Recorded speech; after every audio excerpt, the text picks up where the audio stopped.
You're listening to Out of the Box, a place for marketers to get inspired, get going, and break out of the box.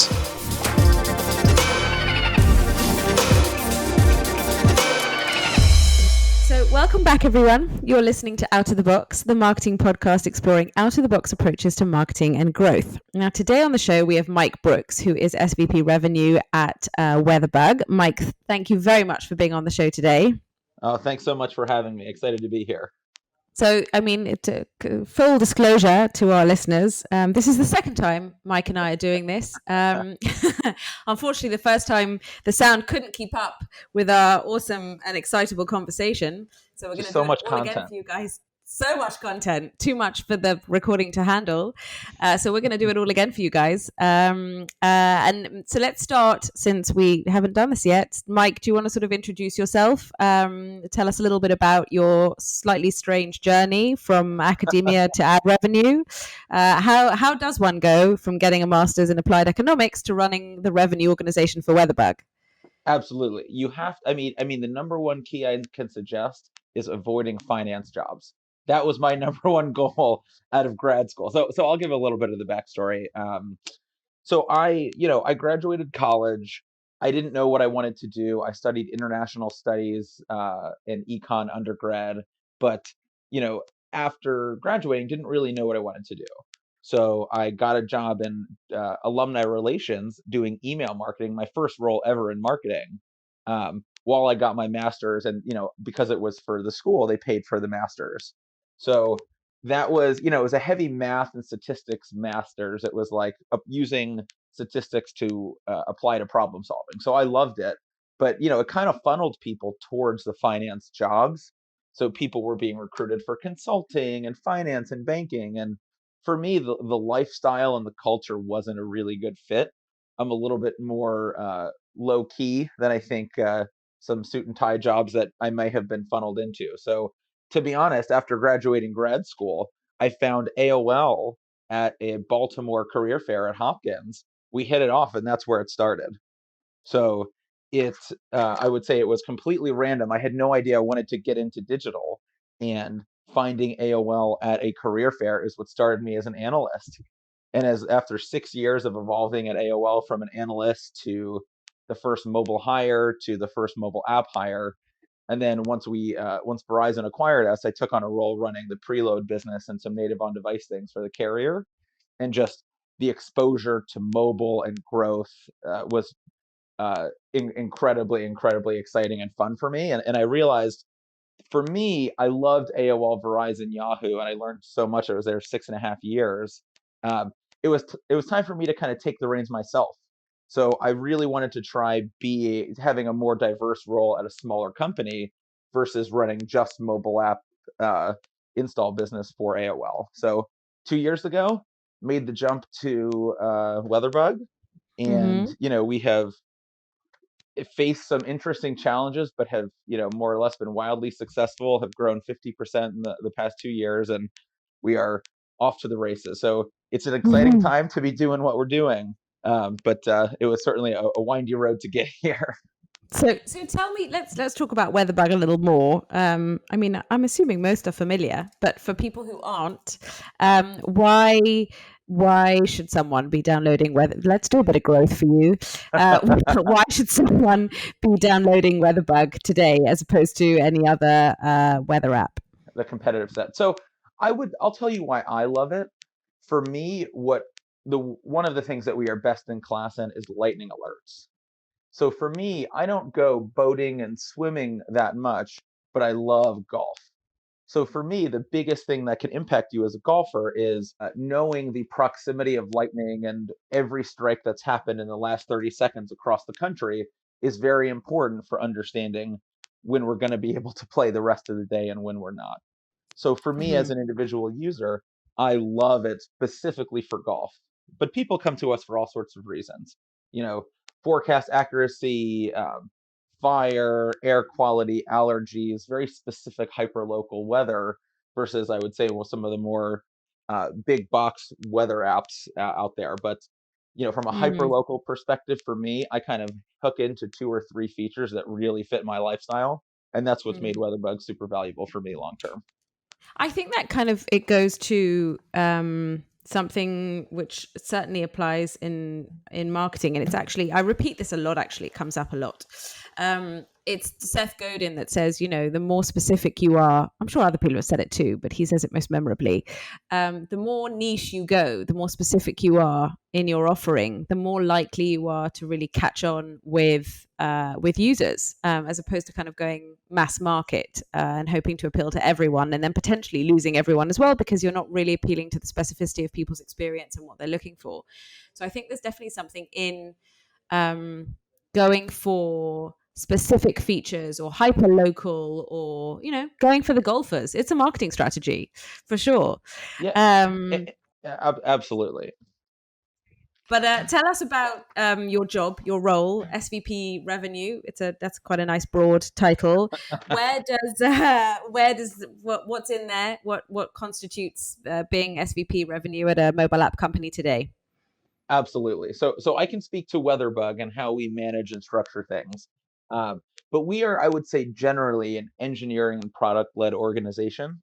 Of Mm-hmm. the 40 people on the team, 10 are on the revenue side, and everybody else is in product and technology. So when we think about what rolls into the revenue team, it's really the overall business. So there's a couple components, right? We have direct sales, we have programmatic sales, we have partnerships and business development, we have M&A, we have ad ops, we have user acquisition and growth. So for us, I would say, and we'll probably talk about this a little bit later, but we're lucky in that having a small team, we can have growth and monetization in the same meeting every day. Mm-hmm. So, from our perspective, we're a small team. We have some excellent leaders pushing. I think WeatherBug. I've been very impressed by how we've been market leaders in a lot of things, both on the monetization and growth side. So, um, it's been impressive what we can do with the small team. But within there, it's kind of money in and money out is how we define the revenue org. Mm-hmm. So you therefore are sitting atop both revenue and growth, and which is not. I mean, I think it's happening more and more, but it's not necessarily the default setup for a lot of mobile app companies, even if it Correct. might make the most sense. So how do you sort of see the relationship between these two pillars of a business? Absolutely. And again, I think we are advantaged because they can sit so close. Uh, but if you think about the revenue slash monetization functions and growth functions in a team, academically they're part of the same machine, right? Revenue is kind of the gasoline and growth is the engine. So Hmm. when you're actually running the team though, um, they can't have the same goals from their day to day, right? Because monetization is going to be focused on things like optimizing header bidding, and growth is going to be spending time on new platform partnerships and optimization and overall working on that equation.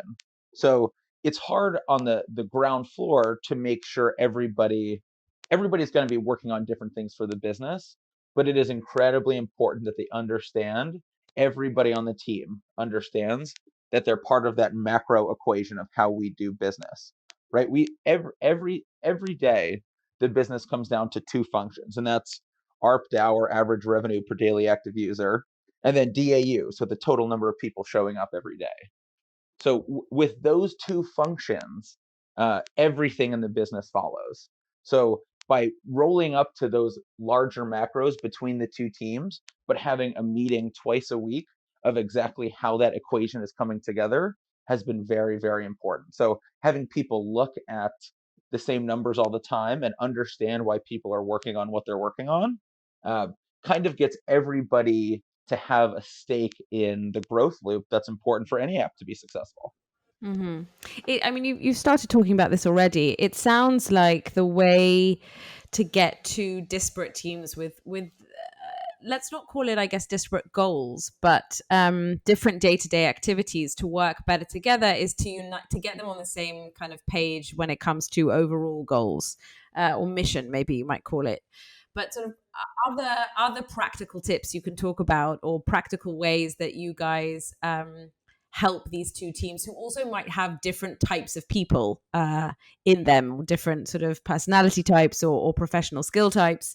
How do you get them to sort of work well together? And is there a physical element here? Do you make sure that they sit together? Do you create squads that have both revenue and growth people in them? Right. I would say that we're lucky because we're 10 folks, and the sitting together thing, WeatherBug has been a distributed team for 10 years. Right. So I would say, There is no sitting together anymore. right, right. So today, certainly not, but even a year ago, we were always lucky because we were always a small team.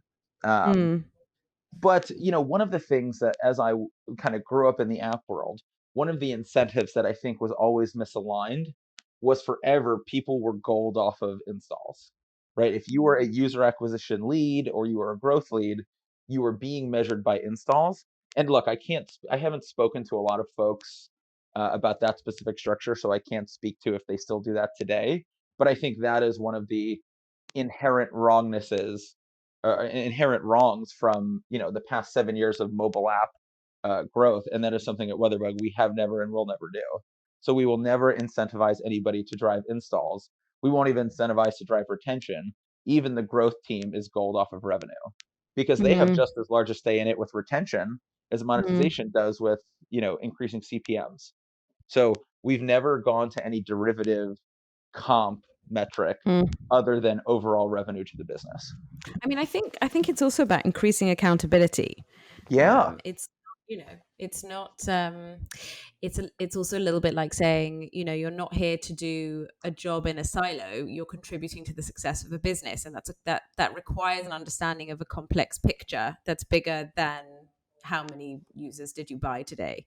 Right. And at the end of the day, user or installs don't matter. Right. At the end of the day, we make money by having retained users, but we Hmm. we we get more for investment by making more.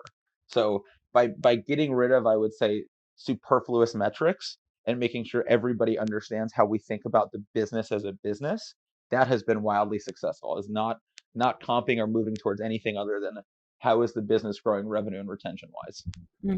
So let's talk about metrics. You've mentioned ARPDAO and DAO. What other, if any, you talked about superfluous metrics. What other metrics, if any, are you looking at when you're making key decisions and when you're measuring success? I would say we look at three metrics every day. One of them is DAU, which we talked about. And I would say the only thing we do is we really break down ARPDAO because we're mostly an advertising business. So we can evaluate it based on eCPM and impressions per DAU. So those are really the two micro metrics that we look at from a monetization side to understand, because CPMs change with the campaigns that are coming in and out, but the impressions per DAU is a function of ad serving technology. So, whether or not it's a partnership conversation or a screw we have to tighten, there's considerable growth to be had in just your internal economic operations. And Hmm. that's been exciting to see. But again, we really only break down the ARPDAO to those two functions. And then every day we get an email saying, here's how those three did. And those three equal revenue. And we literally write out that equation every day. And that goes to the whole team. Nice. And leaving aside the fact that I think we both agree that it makes sense to have these two functions work more closely together, what if you had to choose, right? You're a new business. You can't necessarily sort of set it up perfectly from the start. If you had to choose, what do you think would come first, growing your revenue or growing your user base? Revenue 100%. I think that if you start with your user base first, um, you can build what might be an unsustainable model. It's not that you don't know if it's unsustainable until the business actually catches up to it. But Mm, when you're spending the money that you make, that's a different level of like bootstrapping and empowering. So for mhm, example, what I would rather us take $1 million in profit and put it into UA than spend UA hoping we're going to make the money back, like 2 million in mhm, UA and hoping we'll spend the money back. I think, and it might be a little bit conservative, but for us, we kind of see the writing on the wall with, if you look at what's happened to a lot of SoftBank partners over the past year, a lot of folks who have had a ton of money and have invested a ton without necessarily the revenue backing. We're a 25-year-old company, a 20-year-old app, or web app.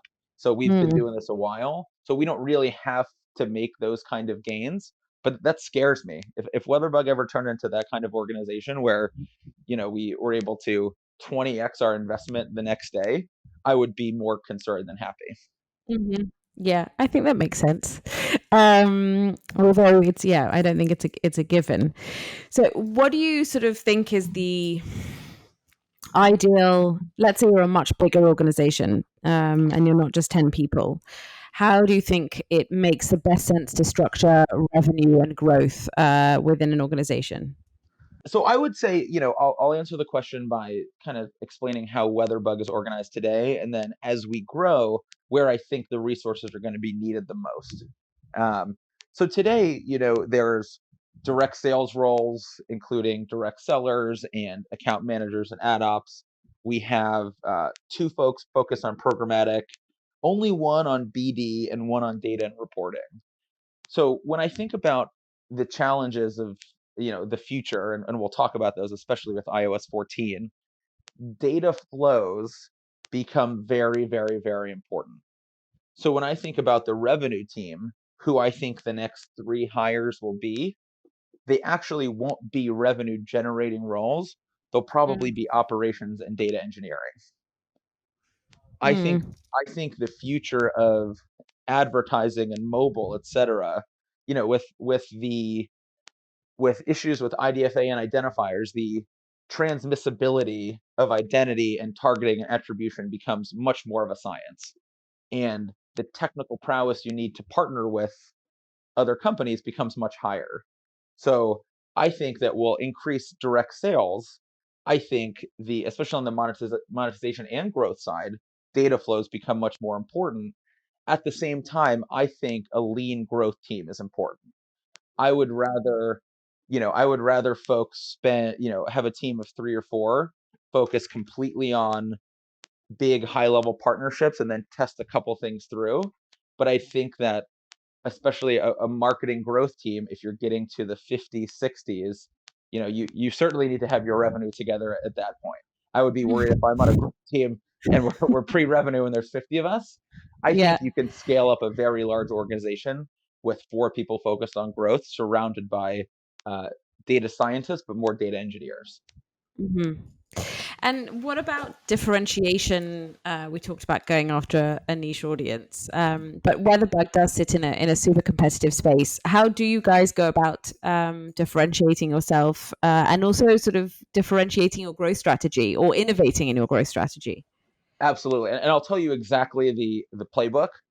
Because we're so small, we rely a ton on inbound emails and calls and LinkedIn messages of people who want to work with us. So we don't have a huge outbound team. Our strategy, rather than doing a closed RFP, growth partnership world, is to get up on stage and say, here are the things that are important to us. We focus on creativity and kindness and flexibility. And I think, to be honest, particularly in our space, that goes a really long way, because our competitors have been out there a while, and to be honest, they're a little bit old school and can be hard to work with. So we differentiate in the B2B marketplace by being great to work with, by being creative, and being honest with partners and saying, hey, if you do an excellent job for us, not only will we tell all of our friends, we'll tell everybody we know in Ad Exchanger. But it works the other way, and we never say this, but if it's you screw us and you do a bad job or you're lying to us, you'll still end up in Ad Exchanger.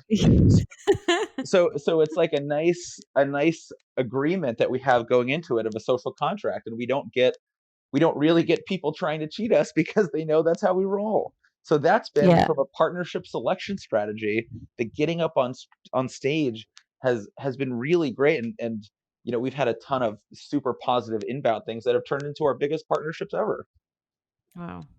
And what about when it comes to, I want to go a little off piste here. Okay, let's do and it. ask about, if we haven't already, and instead of talking about revenue and growth, talk about another and growth, which is I'm calling brand and growth, probably would more classically be known as kind of brand versus performance. How do you see the relationship between those two things? Do you have a brand function in your growth team? When you're thinking about kind of positioning the app and standing out with consumers, is there a messaging branding component there?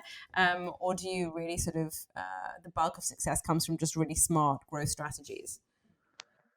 I would say the big growth step functions in WeatherBug's history recently and historically have all been branding related. So when I think about what is going to bring WeatherBug from 14 million users to 140, that's about people being made aware and comfortable with the brand. I think that Mm-hmm. in general, especially in our world, brand is way under-resourced. I don't know if I would ever put like a brand person versus a performance person on a marketing team, but I would say that especially the way we look at things, attribution is very important, but I would say that we think about how people think of WeatherBug today and how they have historically, and how we should be making investments that even if you can't attribute in Coachava that it came directly from this newspaper article or this TV spot or this Newsweek article, whatever. Um, there's still incredible value to that. And to be honest, attribution is kind of a religion anyways. You just kind of have to believe whatever you pick. If I think about the way WeatherBug thinks about growth, the nice thing about not caring about installs is you don't care about installs, you care about revenue. So, at the end of the day, all of these growth folks, even with iOS, there'll be challenges with iOS monetization, but compared to their peers who are, based on installs and you're still buying media, you're still driving the same kind of thing that you were, whether or not you can track it. I think we'll get into what the near future looks like. It's going to be tough for folks who aren't focused on revenue because everything else gets really cloudy. Yeah.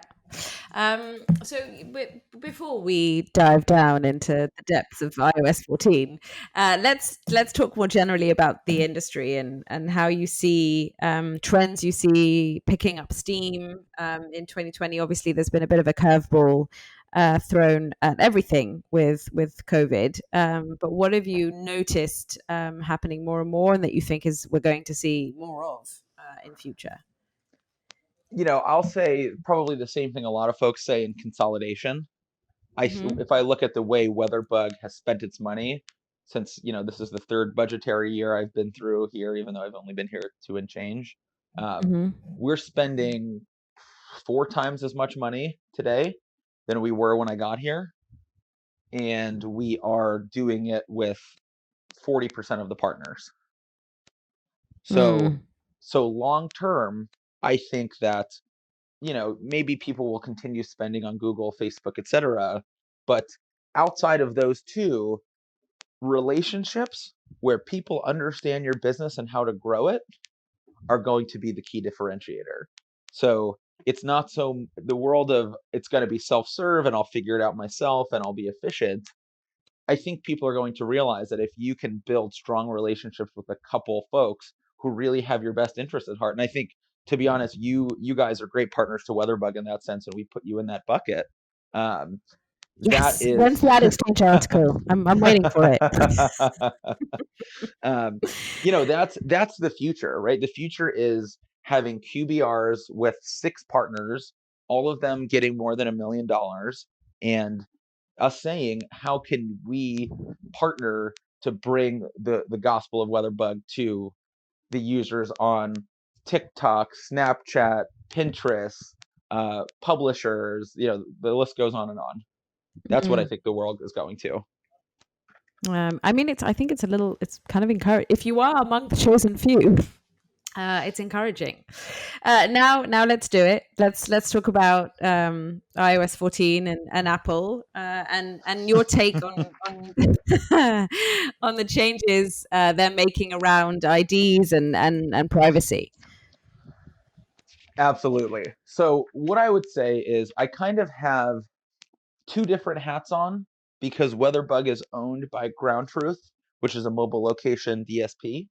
So part of me, when I think about this, I think about it from the two perspectives of a DSP and a publisher, but for the purposes of today, I'll focus specifically on publishing at WeatherBug.